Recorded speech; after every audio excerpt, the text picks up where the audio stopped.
જય શ્રી કૃષ્ણ મિત્રો, તમારા બધાનું સ્વાગત છે આપણી યુટ્યુબ ચેનલ સત્સંગ માર્ગમાં.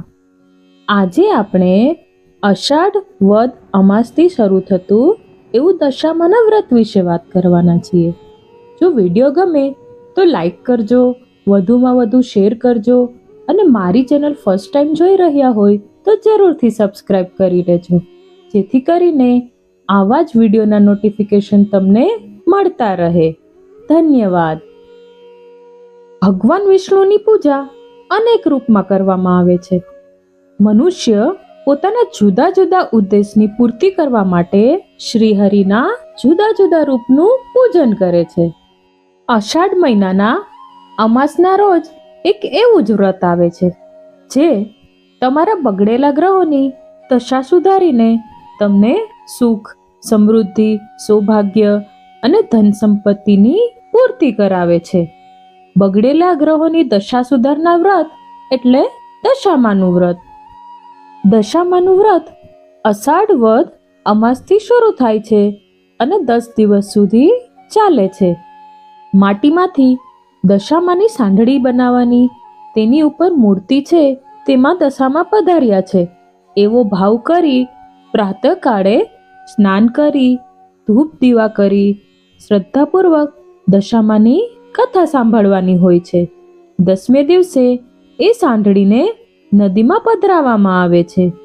5 વર્ષ સુધી આ વ્રત કરવામાં આવે છે અને 5મા વર્ષે વ્રતની ઉજવણી કરીને સોનું, ચાંદી તથા પંચધાતુની સાંઢણી બનાવીને બ્રાહ્મણોને દાન આપવી, વસ્ત્રદાન કરવું, દક્ષિણા આપવી.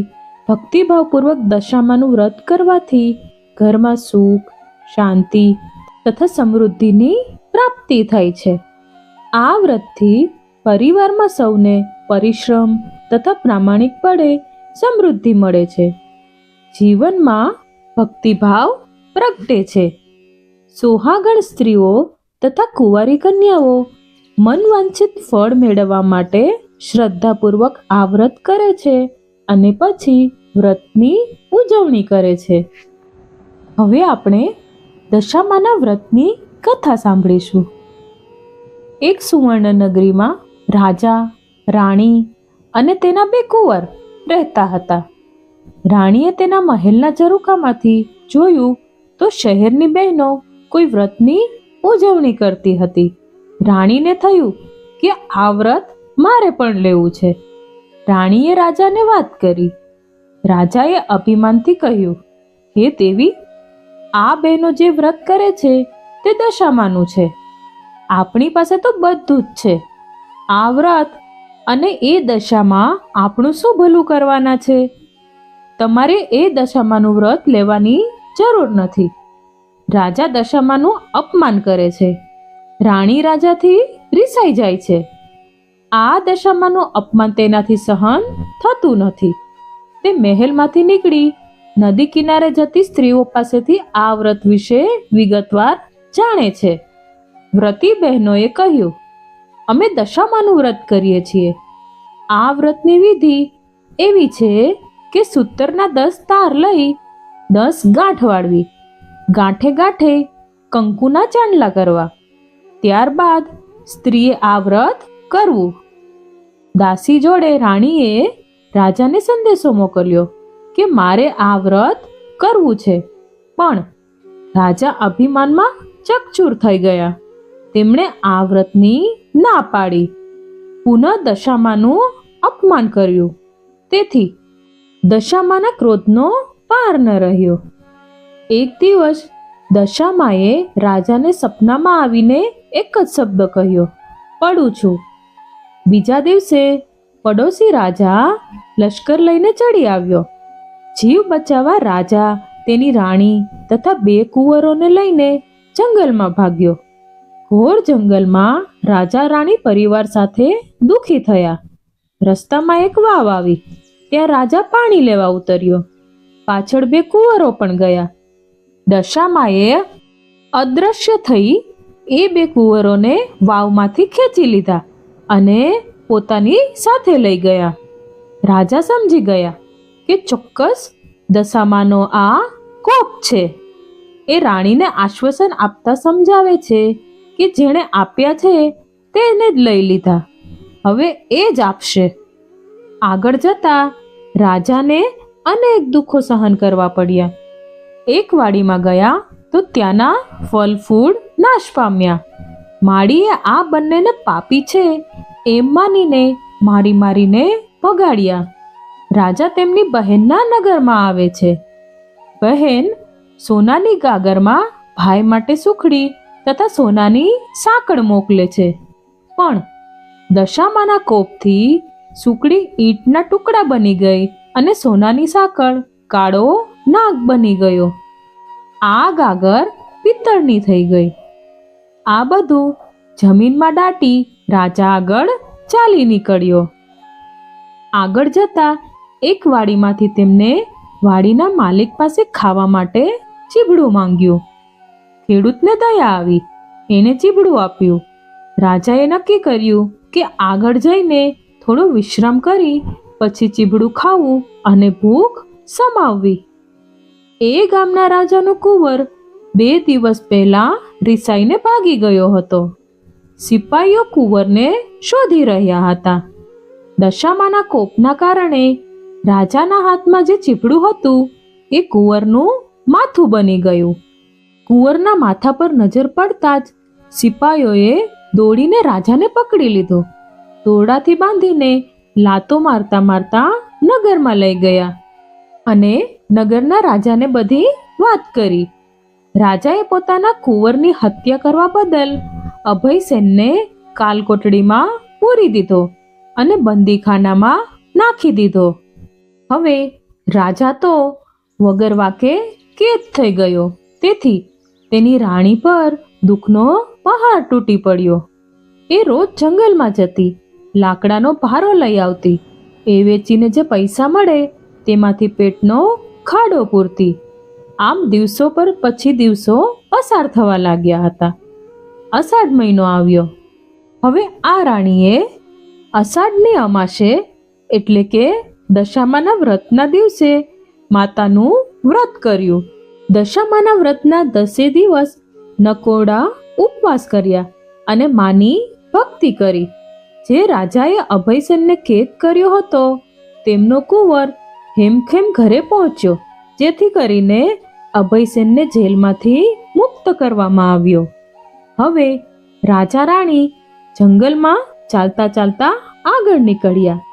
ત્યાં એક વાવ આવી. જોયું તો વાવના કાંઠે દશામાં વૃદ્ધ ડોશીનું રૂપ ધારણ કરીને ઊભા હતા અને બંને કુંવરો તેમની આંગળી પકડીને ઊભા હતા. રાજા રાણી તરત માતાજીને ઓળખી જાય છે અને માતાના પગમાં પડી જાય છે. દશામાએ અસલ સ્વરૂપમાં આવીને બંનેને દર્શન આપ્યા. આશીર્વાદ આપતા દશામા બોલે છે, હે રાજા, હવે તારું અભિમાન ઓગળી ગયું છે. લે તારા દીકરા, તું જે વાટે અહીં આવ્યો છે તે જ વાટે પાછા ફર.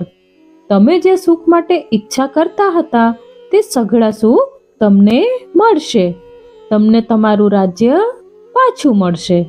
હવે રાજા રાણી બંને કુંવરો સાથે પોતાના રાજ્યમાં પાછા આવ્યા. પ્રજાના સાથથી પુનઃ રાજ્ય પાછું મેળવીને સુખેથી રહેવા લાગ્યા. રાજા રાણીએ દશામાના આશીર્વાદ મેળવીને કહ્યું, હે દશામા, જેવા અમને ફળ્યા તેવા તમારું વ્રત કરનાર સૌને ફળજો. હે દશામા, જેવા તમે રાજા રાણીને ફળ્યા તેવા જ તમારું વ્રત કરનારને સૌને ફળજો. જય દશામા. પૌરાણિક માન્યતાઓ અનુસાર દશામા દેવી પાર્વતીનું જ સ્વરૂપ માનવામાં આવે છે. દશામાનું વ્રત મુખ્યત્વે કુટુંબમાં સુખ, શાંતિ, સમૃદ્ધિ અને સારા સ્વાસ્થ્ય માટે કરવામાં આવે છે. તેમજ અનિચ્છનીય ગ્રહ દોષ અને નકારાત્મક પરિસ્થિતિઓથી બચવા માટે પણ આ વ્રત ઘણું મહત્વનું છે. આ દિવસો દરમિયાન સ્ત્રીઓ ઉપવાસ રાખીને દશામાની અને પીપળાના વૃક્ષની પૂજા કરે છે. ખાસ પૂજાનો દોરો પણ ગળામાં ધારણ કરે છે, જે શુભતાનું પ્રતીક માનવામાં આવે છે. મહિલાઓ આ વ્રત રાખીને પરિવાર માટે, સૌભાગ્ય માટે, શાંતિ અને સુખ સમૃદ્ધિ માટેની કામના કરે છે. દશામાના વ્રત દરમિયાન દશામાની પૂજા વિધિનું પણ વિશેષ મહત્વ છે.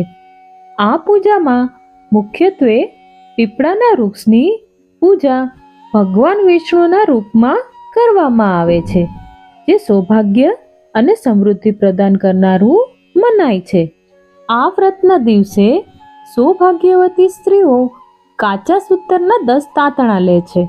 આ તાંતણામાંથી 10 ગાંઠો બાંધે છે અને દરેક ગાંઠને કંકુ લગાવે છે અને પછી પીપળાના વૃક્ષની પ્રદક્ષિણા કરે છે. પ્રદક્ષિણા કરતી વખતે આ દોરાને વૃક્ષ પર બાંધવામાં આવે છે. પીપળાના વૃક્ષની પૂજા કર્યા પછી ભક્તો વૃક્ષ નીચે બેસીને નળ દમયંતીની કથાનું શ્રવણ કરે છે, જે આ વ્રતનો અભિન્ન અંગ છે. આ ઉપરાંત આ દિવસે ઉંબરાના વૃક્ષની પણ પૂજા કરવામાં આવે છે. દશામાના વ્રત કરનારી સ્ત્રીઓ આ દિવસે ઉપવાસ રાખે છે અને એક જ ટાઈમ ભોજન ગ્રહણ કરે છે. ભોજનમાં મીઠાનો ઉપયોગ ટાળવામાં આવે છે. દશામાનું વ્રત કરનાર સ્ત્રીઓએ એક વાતનું ખાસ ધ્યાન રાખવું જોઈએ કે દશામાના વ્રતના દિવસે બજારમાંથી કંઈ પણ ખરીદવું ન પડે. તેથી પૂજા સંબંધિત તમામ સામગ્રીઓ એક દિવસ અગાઉથી જ લાવીને રાખવી જોઈએ. મિત્રો, હું આશા કરું છું કે આ વિડીયો તમને પસંદ આવ્યો હશે. પસંદ આવ્યો હોય તો કમેન્ટમાં જય દશામાં જરૂરથી લખજો. મને સાંભળવા માટે આપ સૌના ધન્યવાદ. સૌને મારા જય શ્રી કૃષ્ણ. રાધે રાધે.